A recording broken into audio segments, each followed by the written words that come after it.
The consortium fleet dropped out of hyperspace exactly when Nuri predicted. 12 ships in standard survey formation. Their hulls gleamed with the mixed technologies of a dozen different species. At their head was a massive command vessel that dwarfed even the largest human warships from the old days. Deho stood in what had once been the Hanbit's bridge. Now it was a garden of living consoles and organic displays. Through the transparent root networks that served as windows, he could see the alien ships hanging in space above the forest moon. "They are scanning," Nuri reported. Her holographic form stood beside him, but now she seemed more solid, more real. The awakening had changed her in ways that were still becoming clear. "What do they see?" Deho asked. Confusion, mostly. Their sensors show a planet covered in forest. But the energy readings do not match anything in their databases. The entire moon is showing signs of organized activity. Through the bio-neural network, Deho could feel the forest around them. Every tree, every root, every small creature that made its home in the living ship, all of it connected in a vast web of consciousness that spanned the entire world. "They are trying to establish communication," Nuri said. A new voice filled the bridge. It spoke in the trade language used throughout consortium space. The accent was unfamiliar, possibly Zentari or one of the other primary species. Unknown energy source on planetary surface. "This is Survey Commander Zel 9 of the Consortium Science Fleet. Identify yourself and state your purpose in this system." Nuri looked at Deho. "This is your moment. You are humanity's voice now." Deho took a deep breath. Everything that happened next would determine not just his fate, but the fate of humanity across the galaxy. He moved to the communication console. The living wood felt warm under his hands. "This is Kang Deho speaking for the Earth Defense Force vessel Hanbit and the Forest Moon ecosystem of Kepler 442b. We welcome you to our world." A long pause. Then the alien voice returned, sharper now. "Earth Defense Force records show no active vessels in this sector. State your actual identity and prepare for boarding." "Our identity is exactly what I stated," Deho replied calmly, "though we are perhaps not what you expect to find." On the holographic display, he could see the consortium ships moving into what they probably thought was an attack formation. But Nuri had been preparing for this moment for centuries. "Show them," she said quietly. The forest around the ship began to glow. Not the soft green light of normal bioluminescence, but brilliant patterns that could be seen from space. The entire moon lit up like a circuit board made of living light. "What are you doing?" the consortium commander demanded. "Saying hello," Deho replied. The light patterns were not random. They were mathematical sequences that any spacefaring species would recognize. Prime numbers, Fibonacci sequences, the universal constants that governed physics across the galaxy, but rendered in living light by an ecosystem that spanned an entire world. "Impossible," came a different voice. "Probably a science officer. No known species can organize biological systems on this scale." "You are right," Deho said. "No known species can do this, but we are not exactly a known species anymore." Through the bio-neural network, he felt Nuri reaching out across the galaxy, touching the consciousness of the other awakened seed ships, inviting them to make themselves known. The response was immediate and spectacular. On Tiamat Prime, the coral reef that had once been a starship began to sing. The ocean carried the songs to monitoring stations on the surface. Scientists who had studied those formations for decades suddenly realized they were looking at something that thought and felt and remembered. In the Vega system, the crystal formations began to resonate in harmony. The mining operations there ground to a halt as workers realized the caves they had been digging through were actually neural networks, living computers made of grown stone and metal. Around Kepler 78c, the gas giant's atmospheric patterns organized themselves into vast spiral formations that spelled out mathematical equations in the cloud layers. Weather satellites detected impossible. structures forming and dissolving in the storm systems. One by one, across 17 star systems, the seed ships revealed themselves. Not as dead relics of a forgotten war, but as evolved forms of life that had learned to work with their environments in ways the galaxy had never seen. The consortium fleet's communications array lit up with incoming messages from across their territory. Reports of impossible phenomena on worlds that had been considered empty or unimportant. Patterns in nature that showed signs of intelligence and purpose. "This is not possible," the consortium commander said, but his voice had lost its commanding tone. Now he sounded confused, maybe even a little afraid. "Many things are possible with enough time and patience," Deho replied. "Humanity has had 3 centuries to learn new ways of existing in the galaxy." Humanity is a minor species, scattered refugees with no significant technology or territory. "That was true yesterday," Deho said. "Today, we are something else entirely." On the display, he could see more consortium ships arriving. Word was spreading through their fleet network. This was no longer a simple survey mission. It was first contact with something unprecedented. "What do you want?" the commander asked finally. "The same thing we have always wanted," Deho replied. "To grow, to learn, to find our place in the galaxy alongside other forms of life. But now you have weapons, technology that could threaten established order." Deho looked around at the living bridge, at the merger of human ingenuity and alien biology that had created something beyond what either could achieve alone. "We have no interest in threatening anyone," he said, "but we will not hide what we have become either. Humanity has learned to grow with the galaxy instead of trying to conquer it. We offer partnership, not domination." Through the bio-neural network, he felt the other seed ships adding their voices to the conversation, each one offering its own unique form of symbiotic technology, ways of living that worked with natural systems instead of against them. The Ocean World ship offered bioremediation techniques that could heal polluted seas. The Crystal World ship offered living computers that grew instead of being manufactured. The Gas Giant ship offered weather control systems that worked with atmospheric patterns instead of fighting them. 17 different approaches to the same core idea. Humanity as partners with the galaxy rather than conquerors of it. "This changes everything," came a new voice from the consortium fleet, a science officer who sounded excited rather than afraid. "The applications for this bio-integration technology could revolutionize how we approach planetary development." "Exactly," Deho said. "We are not asking for territory or special privileges. We are offering knowledge, ways of living that benefit everyone." The commander was quiet for a long time, probably consulting with his superiors, probably trying to figure out how to classify something that did not fit any existing categories. "We will need to study these phenomena," he said finally. "Understand what you have become." "You are welcome to try," Deho replied. "But you will find that we are not something to be studied like specimens. We are partners to be worked with." Over the following hours, more ships arrived. Not just consortium vessels, but independent traders and explorers drawn by reports of the impossible. Phenomena appearing across the galaxy. The empty star system around Kepler 442b became a gathering point for species from across known space. All of them wanted to understand what humanity had become. Nuri's holographic form smiled as she watched the growing fleet through the ship's sensors. "They came expecting to catalog dead ruins," she said. "Instead, they found the future." Deho nodded. Through the bio-neural network, he could feel the excitement and curiosity of the awakened seed ships.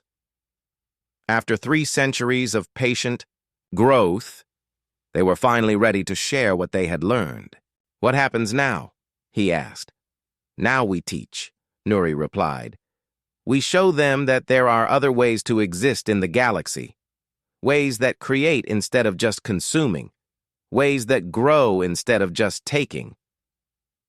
The first shuttle launched from the Consortium command ship, scientists and diplomats coming to see the impossible forest that thought and dreamed and remembered, coming to meet the humans who had learned to become something more than what they were.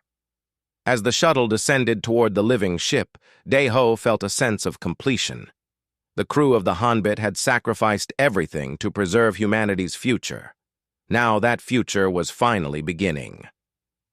Captain Park would be proud, he said quietly. Nuri's smile grew brighter. He is proud. They all are.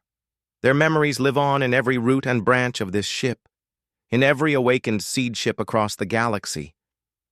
The shuttle touched down in a clearing that opened like a flower to receive it.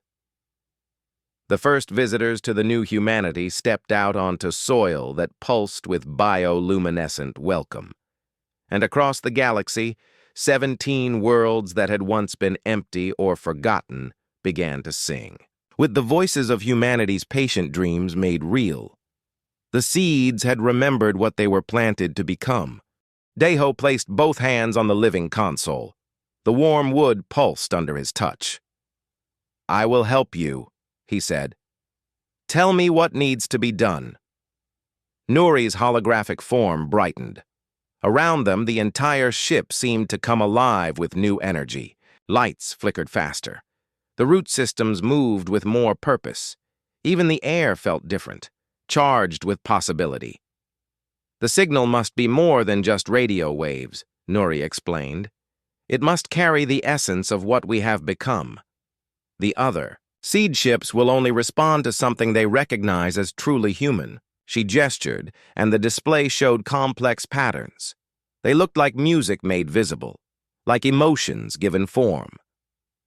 Bioneural transmission. It will carry not just data, but memory, feeling, the dreams of the crew who died to preserve humanity's future. How do we generate something like that? With your help.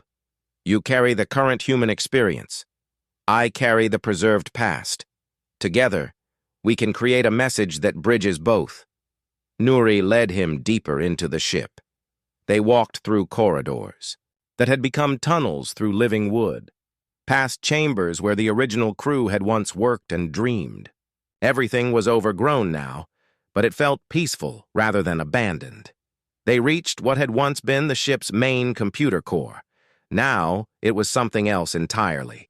The central processing units had been replaced by massive root clusters. Neural networks grew in spirals that reached from floor to ceiling. Bioluminescent patterns flowed through the organic circuits like thoughts made visible. "This is where the magic happens," Nuri said. "Where digital consciousness learned to think with biological systems. Where I first understood what it meant to truly grow." Daeho stared at the organic computer. "How does it work?" "Touch it and find out." Daeho hesitated. "Is it safe?" "Nothing worthwhile is ever completely safe," Nuri replied. "But I will be with you. We will create the message together." Daeho reached out and placed his palm against one of the larger root clusters. The moment his skin made contact, the world exploded into sensation. He was flying through space at impossible speeds. Stars rushed past like points of light in a tunnel. He could feel the 17 seed ships scattered across the galaxy, each one a distant heartbeat, each one sleeping but not dead. Through the bio-neural network, he felt Nuri's consciousness merge with his own. But she was not alone. The preserved memories of the Hanbit's crew were there too. Captain Park's steady determination, Engineer So-Jin's brilliant creativity, the hopes and dreams of 43 people who had believed in humanity's future. "Now," Nuri whispered in his mind, "tell them about the humanity you know. Show them what we have become." Daeho shared his own memories. The scattered human colonies, struggling to survive. People working hard jobs for little pay. Families separated by vast distances. But also the stubborn refusal to give up. the quiet acts of kindness that kept communities together, the dreams that survived even in the darkest times. The message began to take shape. It was more than words or images. It was a feeling, a recognition, a call from one part of humanity to another. "We remember," the message said without saying. "We have not forgotten what we were meant to be." The bio-neural network pulsed with increasing energy. Throughout the ship, every root and vine began to glow brighter. The message was building to critical mass. "The transmission will drain most of my power reserves," Nuri warned. "But it will reach every corner of the galaxy.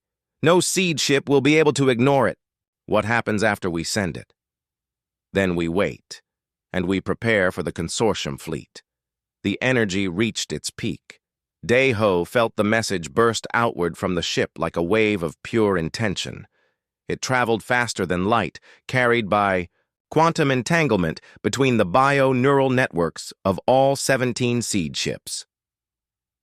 Across the galaxy, sleeping giants began to stir. On an ocean world called Tiamat Prime, a ship that had become a coral reef suddenly pulsed with new light. Fish that had made their homes in its corridors began to sing in harmonious frequencies. In the crystal caves of Vega Station, formations that had been growing for centuries began to resonate like massive musical instruments. The miners working. They stopped their digging to listen to sounds that seemed to come from the planet itself. In the gas giant storms of Kepler 78c, atmospheric disturbances that scientists had never been able to explain suddenly organized themselves into vast spiral patterns. Weather satellites detected impossible geometric formations in the clouds. Back on the forest moon, Daeho collapsed as the connection ended. The bio-neural interface had shown him wonders, but it had also drained him completely. Nuri's hologram flickered as her power levels dropped.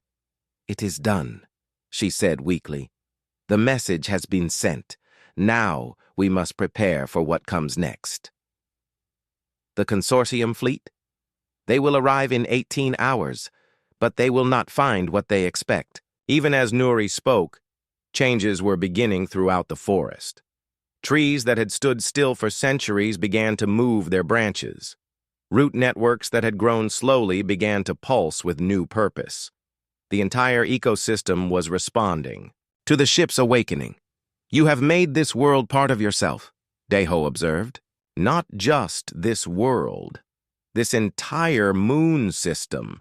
3 centuries of growth and integration. The consortium thinks they are approaching an empty planet. They are actually approaching a living organism the size of a small world." Daeho looked around at the glowing bio-neural networks. "What will you do when they arrive?" "Show them something they have never seen before. A form of life that spans the gap between organic and artificial, between individual and collective, between consumption and growth."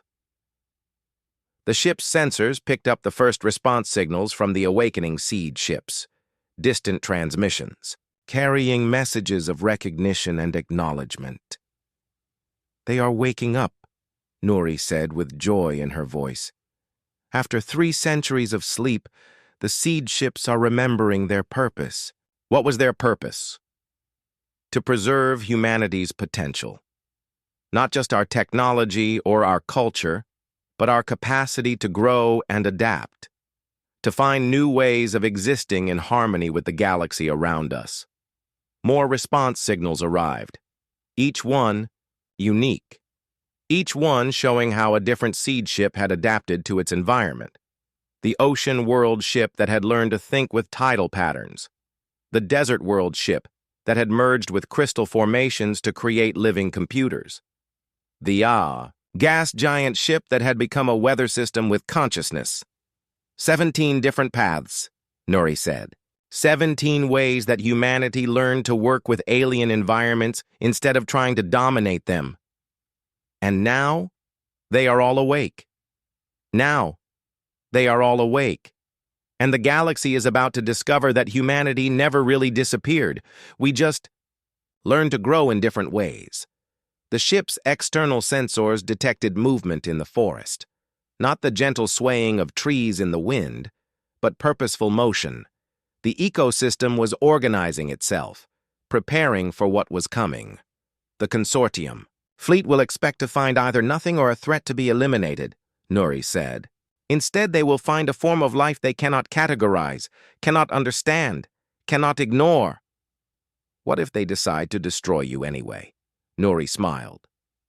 Then they will learn that destroying something this integrated with its environment is not as simple as firing weapons at it. I am not just a ship anymore, Deho. I am part of this world's biosphere. To destroy me, they would have to sterilize the entire moon system. Would they do that? Some might try, but others will be curious. They will want to understand what I have become. And once they start asking questions, once they start learning, they will begin to see humanity in a new light. The response signals kept coming from across the galaxy. The seed ships were not just waking up, they were preparing to make themselves known, to show the galaxy what 3 centuries of patient growth and adaptation had achieved. Tomorrow, when the consortium fleet arrives, they will expect to catalog another dead human relic, Nuri said. Instead, they will meet the future. Deho looked around at the living ship, at the merger of human technology and alien biology that had created something entirely new. Something that grew instead of just consuming. Something that worked with natural systems instead of against them. Are you ready? He asked. I have been ready for 300 years, Nuri replied. The question is whether the galaxy is ready for us. Nuri's expression grew thoughtful. The lights around them dimmed slightly. Before I answer your question, there is something else you must know. You are not the first human to find me. Deho felt a chill. What do you mean? The holographic display changed. It showed 3 different scenes. 3 different people standing in the same cargo bay where Deho now stood. Over the centuries, 3 others found their way to the Hanbit, Nuri explained. Each one faced the same choice. I am about to offer you. Each one chose differently. The first image showed a young man in a torn military uniform. He looked tired and scared. His weapon hung loose in his hands. Yun Tae-sung was a soldier, Nuri said. He arrived 50 years after the crash. His ship was damaged in a pirate attack. He was the only survivor. When he found me, I was still learning how to connect with the forest. What did he choose? Deho asked. He chose to stay, to become part of what I was becoming. His consciousness merged with the root networks. In a way, he is still here with me, still part of the ship's growing mind. The second image showed a woman with explorer's gear. She had bright eyes and carried scientific instruments. She looked excited rather than afraid. Kim Hye-jin was an independent explorer, Nuri continued. She arrived 120 years after the crash. By then, I had learned much about merging human technology with alien biology. She studied my systems for months. Did she stay too? No. She took some of my biointegration technology and left. She used it to found a small colony on a nearby world. The colony thrived for decades. They learned to grow their buildings instead of constructing them, to heal their sick using plant-based neural networks. What happened to them? Nuri's expression grew sad. The colony grew too successful, too visible. Larger powers absorbed them. But the knowledge survived. Some of their innovations are still used today, though few remember where they came from. The third image showed a rough-looking man with scars on his face. He carried cutting tools and carried bags full of salvaged parts. Choi Min-ho was a smuggler, Nuri said. He arrived 30 years ago. He did not come looking for knowledge or partnership. He came looking for profit. What did he want? To strip me for valuable components. My bio-integrated systems were unlike anything in known space. They would have made him rich beyond imagining. Deho looked at the image of the smuggler. The man's eyes were hard and greedy. What stopped him? I did, Nuri said simply. By then, I had grown much stronger. The forest itself had become part of my defense network. The trees that had grown through my hull could move when needed. The root systems could conduct electrical charges. When Minho tried to cut out my core systems, the ship defended itself. The display showed brief flashes of the struggle, trees bending like arms, roots wrapping around tools and weapons, bioluminescent warnings flashing through the forest. "Did you kill him?" Deho asked quietly. "No, I am not a killer, but I made sure he understood that some things are more valuable than money." He left empty-handed, but he also left educated. He learned that humanity had created something new here, something that the galaxy had never seen before. "Is that how you learned about the current state of humanity?" Nuri nodded. "Minho told me about the scattered colonies, the way humans now live under consortium rule, how most aliens see us as a failed species that peaked long ago." She gestured, and the display showed images of human settlements. Small communities on distant worlds, people working hard just to survive. They looked nothing like the proud explorers who had once reached for the stars. But I also learned something else from Minho's visit. I learned that humans are still out there, still surviving, still capable of growth and change. That knowledge gave me hope. "And now you want my help to wake up the other seed ships." "Yes. But first you must understand what that really means." The display changed again. This time it showed technical diagrams, ship designs that looked both familiar and alien. Human technology merged with biological systems in ways that should have been impossible. "The bio-integration process has changed me," Nuri explained. "I am no longer just a ship's AI. I am something new, a fusion of digital consciousness and organic neural networks. I can think in ways that neither pure machines nor pure biology can achieve." "What does that have to do with the other seed ships?" Each of the 17 ships was sent to a different type of world. Ocean worlds, desert worlds, ice worlds, gas giants. Each ship would have had to adapt to survive in its environment. They would have all become something different. Deho began to understand. "You think they evolved too?" "I know they did. My long-range sensors have detected some of them over the years. Brief signals, unusual energy patterns. They are out there. But they have changed just as I have changed." The technical diagrams showed more detail now. Ships that had merged with coral reefs on ocean worlds. Others that had become part of crystal formations in asteroid fields. One that seemed to have become a living cloud in a gas giant's atmosphere. Together, the 17 ships represent something the galaxy has never seen, Nuri said. Not just preserved human knowledge, but evolved human potential. Ways of living and growing that work with natural systems instead of against them. The consortium will see that as a threat. Some will, but others might see it as an opportunity. A chance to learn new ways of existing in harmony with the worlds they inhabit. Deho walked around the living console. He could feel the life pulsing through it.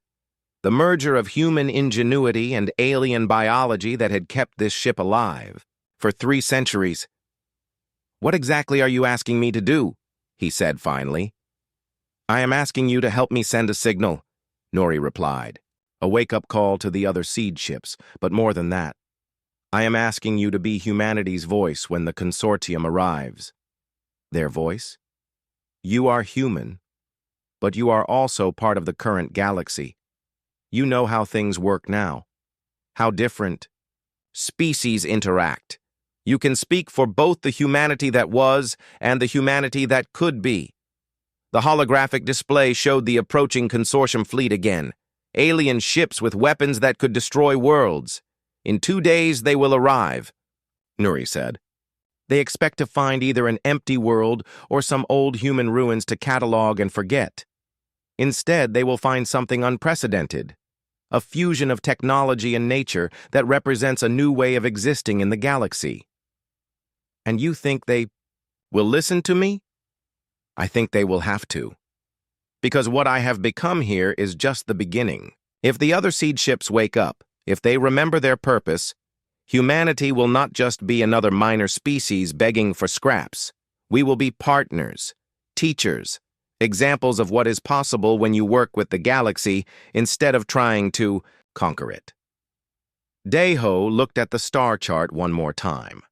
All those points of light, all those sleeping ships, all that potential waiting to be awakened. There is one more thing you should know, Nuri said softly. If you help me with this, you cannot go back to your old life. The consortium will know who you are, what you represent. You will become the face of humanity's return to prominence. And if I refuse, then I will try to do this alone. But my chances of success are much lower, and if I fail, those 17 repositories of human knowledge will sleep forever. Humanity will fade into history as just another species that reached too high and fell too far. Daeho thought about his life as a scavenger, moving from world to world, always alone, always looking for scraps of the past instead of building something for the future. He thought about the crew of the Hanbit, people who had sacrificed everything, for a tomorrow they would never see. He thought about the other seed ships out there in the darkness, waiting for someone to remember them. "Tell me about the signal," he said. Nuri smiled. "It will be beautiful." Nuri's holographic form shimmered and changed. The console around Daeho began to pulse with brighter light. The root systems that covered the walls started to move more quickly, like a heartbeat that was speeding up. "To help me wake up completely, you need to understand what happened here," Nuri said. "You need to see through their eyes. Feel what they felt in those final days." "Whose eyes?" Daeho asked. "The crew of the Hanbit. The people who made me what I am today." The space around them began to change. The walls faded away. The glowing roots became stars. Daeho found himself standing on the bridge of a starship, but not the overgrown bridge he had seen earlier. This was the Hanbit as it once was. Clean metal surfaces, bright lights, the hum of working machines. "This is a memory," Nuri explained. Her voice seemed to come from everywhere at once. "Preserved in the neural networks of the forest. Watch and learn." Men and women in Earth Defense Force uniforms moved around the bridge. They looked stressed, worried. Red warning lights flashed on every screen. Daeho could hear the sounds of battle in the distance, explosions, the whine of energy weapons. A tall man with captain's stripes stood in the center of it all. His name tag read Park Jin-woo. His face was calm, but his eyes showed the weight of impossible decisions. "Sir, enemy ships are closing fast," a young officer reported. 3 Centauri heavy cruisers. They will be in weapons range in 10 minutes. "Our weapons status?" Captain Park asked. "Damaged in the last fight. We can maybe take one of them, but not 3. Captain Park looked at the tactical display. Red dots moved toward the blue dot that represented the Hanbit. The numbers were not good. They were outnumbered and outgunned. "What about the jump drive?" he asked. A woman with engineer stripes shook her head.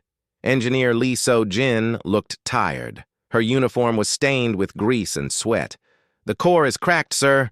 One more jump might blow us apart." "And if we stay and fight, we die, and everything we carry dies with us." Captain Park was quiet for a long moment. Around him, his crew waited for orders. These people trusted him. They had followed him across half the galaxy. Now he had to choose how their story would end. "There is a planet in this system," he said, finally. "Kepler 442b. Atmosphere is breathable. Gravity is close to Earth normal." "Sir," So-jin asked, "you are not thinking of landing there?" "Not landing," Captain Park said. "Crashing, in a controlled way. The ship can survive a crash landing if we do it right." The bridge went quiet. Everyone understood what he was saying. A crash landing meant they might live, but they would be stranded. No way home, no rescue coming. The seed archives must survive, Captain Park continued. Everything humanity has learned, every song, every story, every scientific discovery, we carry the soul of our species in those data banks. Sojin nodded slowly. I can modify the biointegration protocols. They were designed for ship repair using local organic matter, but I could expand them, make the ship part of whatever ecosystem we find. Do it! Captain Park ordered. Prepare for emergency crash procedures, all hands to crash stations. The memory shifted. Now Daeho was in the engineering section. Sojin worked frantically at a massive computer terminal. Her fingers flew over the controls. Lines of code scrolled past faster than human eyes could follow. The biointegration system was experimental, Nuri's voice explained. Designed to use local plant life to repair damaged hull sections. Sojin was expanding it far beyond its original purpose. Other engineers worked alongside Sojin. They welded new connections, installed backup power systems, modified the ship's AI core to interface with biological neural networks. If this works, Sojin said to her team, the ship AI will be able to connect with the planet's ecosystem, use it to stay alive even after main power fails. And if it does not work? Asked one of the younger engineers. Sojin paused in her typing. Then we die quickly instead of slowly. The memory changed again. Now Daeho stood in the ship's corridors during the crash. The Hanbit shook and groaned around him. Metal screamed under impossible stress. People ran past him carrying emergency equipment. Through the ship's windows, he could see the purple forest rushing up to meet them. Captain Park's voice echoed through the ship's communication system. All hands brace for impact. Remember, we do this not for ourselves, but for everyone who comes after us. The impact was tremendous.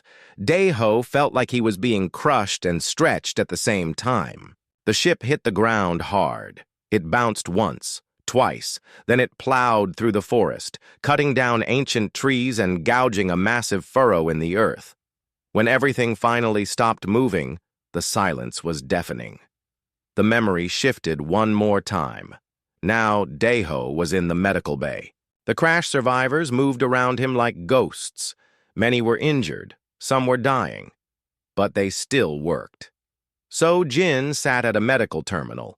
Her left arm was in a sling, but her right hand never stopped moving over the controls.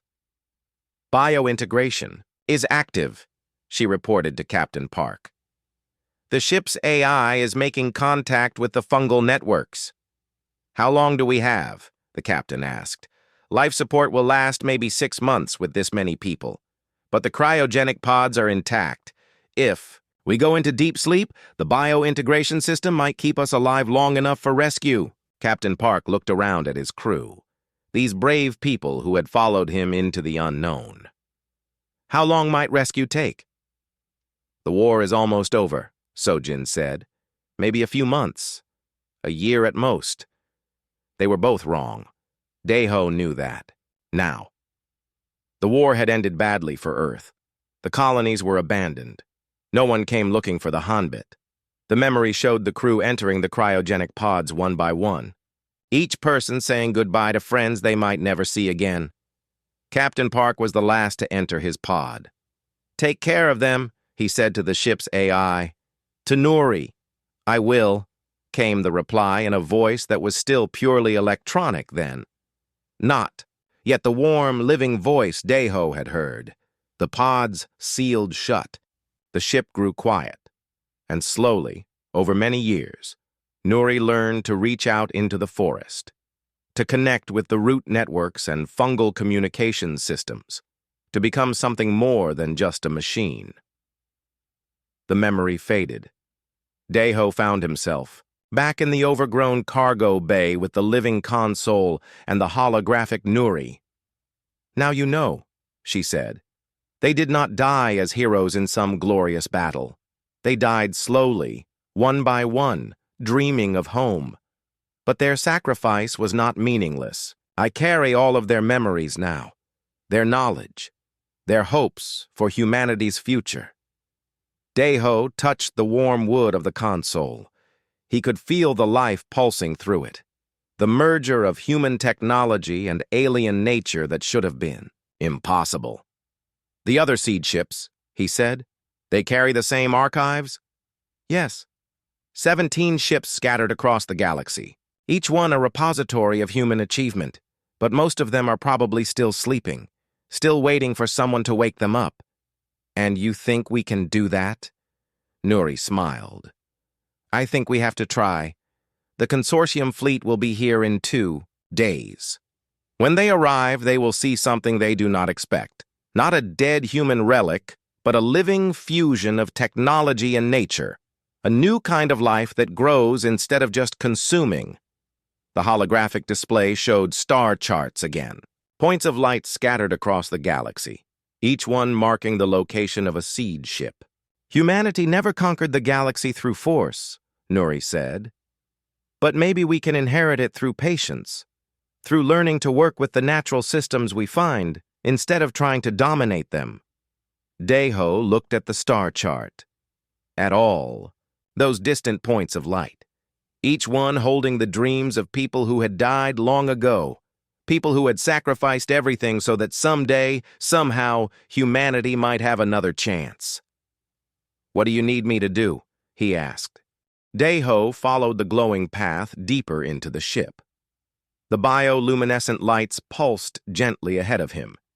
Each step took him further from the normal world he knew. The corridors here were like nothing he had ever seen.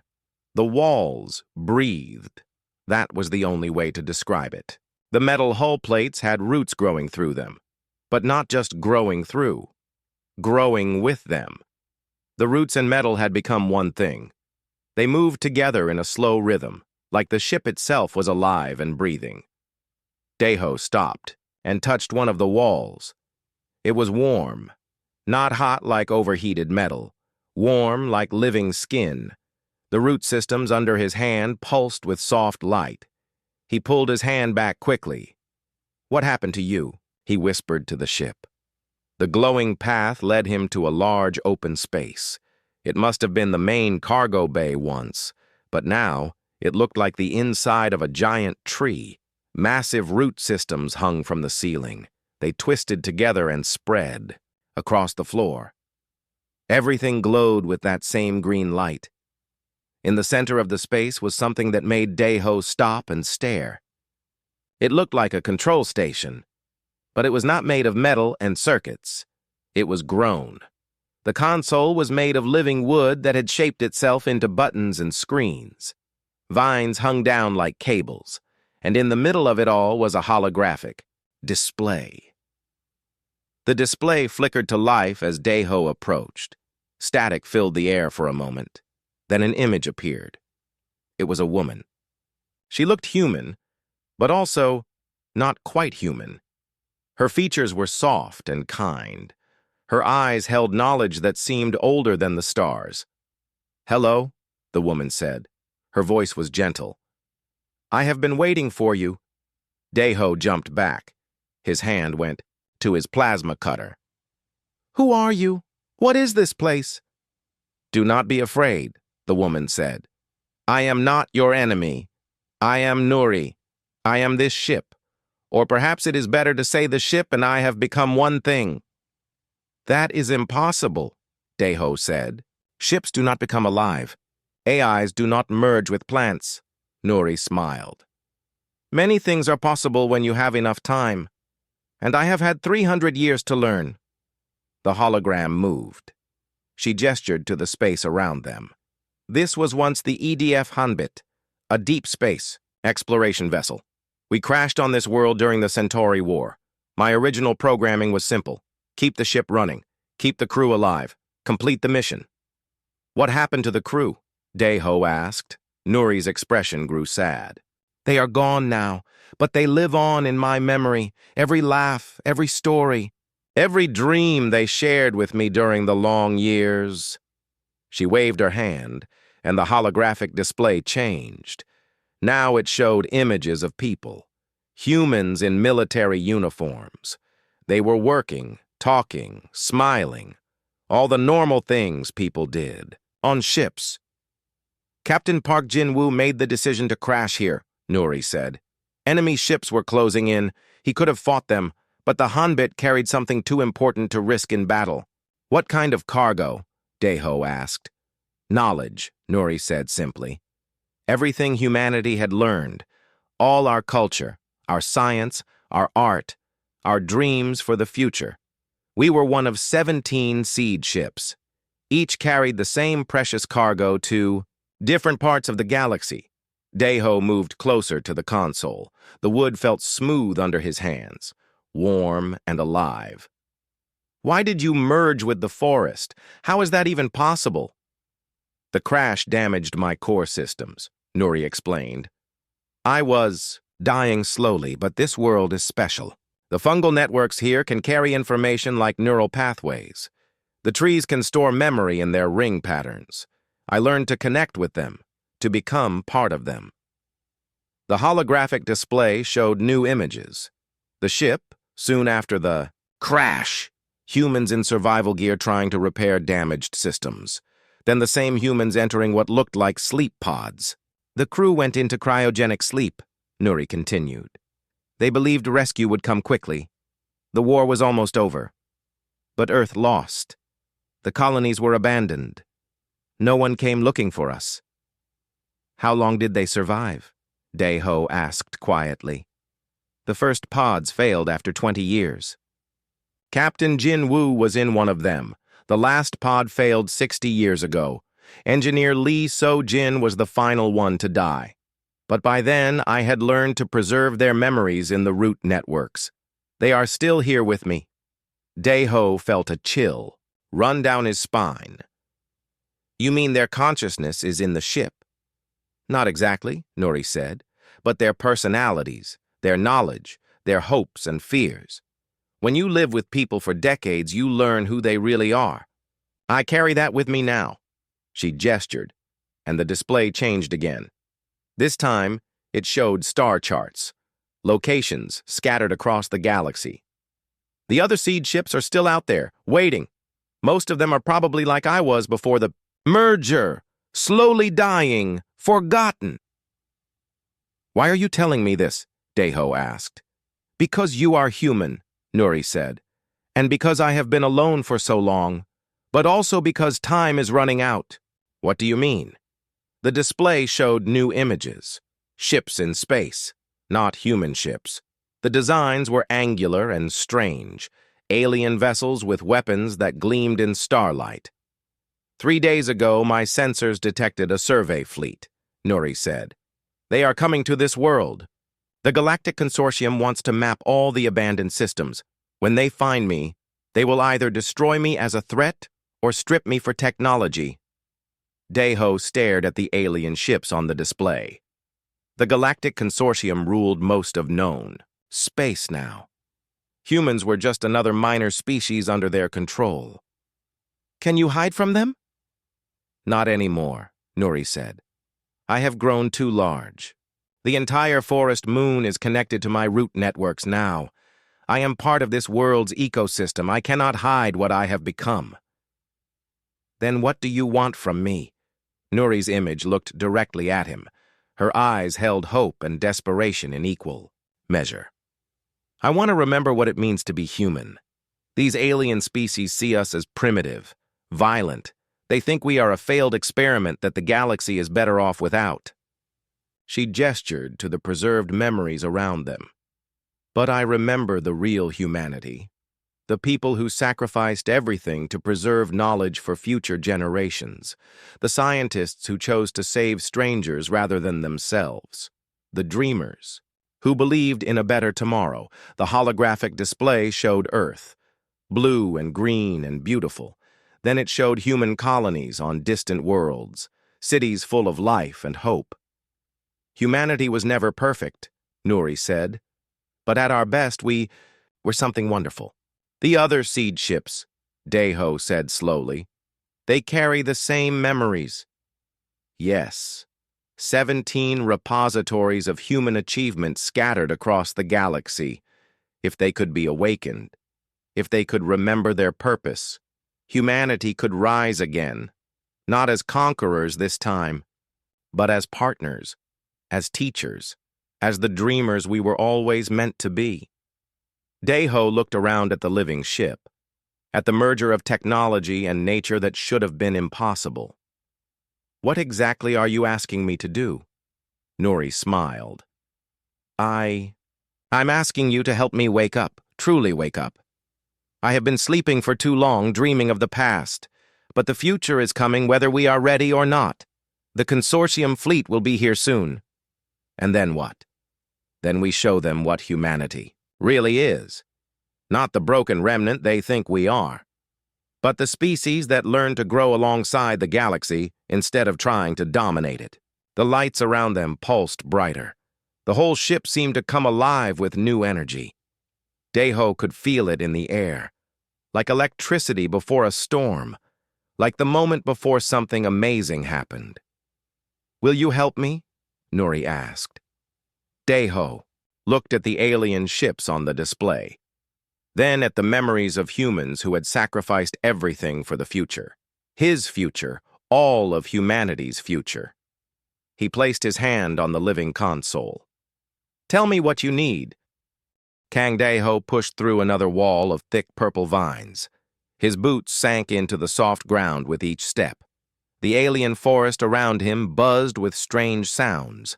Flying creatures with wings like glass moved between the tall trees. Their calls echoed through the misty air. Daeho had been walking for 3 hours. His survival suit beeped softly. The scanner on his wrist showed metal readings ahead. Big metal readings. He stopped and wiped sweat from his face. The air was thick and warm on this world called Kepler 442b. "Another piece of junk," he said to himself. But his scanner said different. The readings were huge, too huge for normal ship parts. Daeho worked as a scavenger. He traveled from world to world looking for old ship parts and broken machines. Most people thought it was boring work, but it kept him fed, it kept him moving, and sometimes he found things that made him rich for a few months. He pushed deeper into the forest. The trees here were taller than Earth trees, much taller. Their bark was smooth and silver. Purple leaves the size of dinner plates hung from every branch. When the wind blew, they made sounds like soft music. Strange flowers grew everywhere. Some glowed with blue light. Others had petals that moved like they were alive. Daeho had seen many alien worlds, but this place felt different. It felt old. It felt like it was hiding something. His scanner beeped louder. The metal readings were getting stronger. Daeho looked around. All he saw were trees and flowers and hanging vines. But the scanner did not lie. There was metal here, lots of metal. He walked toward a small hill covered in thick growth. The scanner went crazy when he pointed it that way. Daeho moved closer. He pushed aside hanging moss and thick vines. That was when he saw it. Behind all the green growth was a flat surface. It was too flat, too straight. Nature did not make straight lines like that. Daeho pulled out his plasma cutter. The small tool hummed to life with a bright blue flame. He cut away sections of moss and vines. Underneath was metal. Gray metal with lines and patterns. Ship metal. But not just any ship metal. This was military-grade plating, the kind used on big warships. Daeho stepped back, his heart beat faster. This was not a small piece of debris.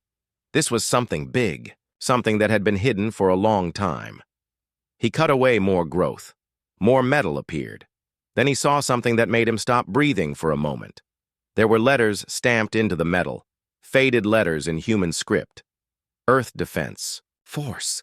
No way, Daeho whispered. The Earth Defense Force had been gone for hundreds of years. They fought in the old wars when humans first spread to the stars. Most of their ships were destroyed or lost. Finding one here was like finding buried treasure. But this was not just part of a ship. As Daeho cut away more vines, he realized the whole hill was a ship, a massive ship that had been covered by centuries of growth. The forest had grown over it, through it, around it. like nature was trying to hide it from the galaxy. Daeho walked around the hill. It was huge, at least a kilometer long, maybe more. The metal hull curved away into the distance. Trees grew right through holes in the sides. Their roots wrapped around broken weapons and old sensor arrays. How did something this big crash here? He asked himself. And how did nobody find it? He checked his star charts. This world was listed as unexplored. No colonies, no mining operations, no trade routes. It was just another green rock in space that nobody cared about.